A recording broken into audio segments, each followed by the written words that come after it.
పందిరి పూలతో నింపాము గణేశ, శివభక్తుడి నేనయ్యా దయచూపు గణేశ.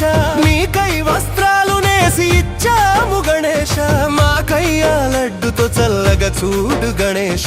నీ పూజలు రోజుకొక్క పండయ్య గణేశ, మా కోసమ పండుని రుచి చూడై గణేశ. ఓం హారతి శ్రీ హారతి శివ హారతి మంగళారతి గణేశ. నీకు ఓం హారతి శ్రీ హారతి శివ హారతి మంగళారతి గణేశ.